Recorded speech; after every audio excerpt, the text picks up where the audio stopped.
साथियो, जय झूलेलाल। ॾियारी बस अची वई आहे ऐं तव्हां सभिनी खे, असां सभिनी सिंधियुनि खे ॾियारीअ जूं बेशुमार वाधायूं।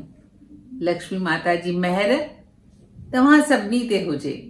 उन सां गॾु गॾु सरस्वती माता खे बि भुलिजो न। उहा आहे विद्या जी राणी।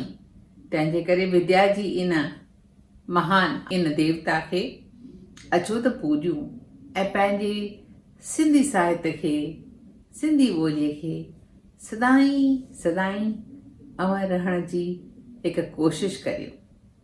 तव्हांखे हिकु दफ़ो वरी ॾियारीअ जूं नए साल जूं बेशुमार वाधायूं।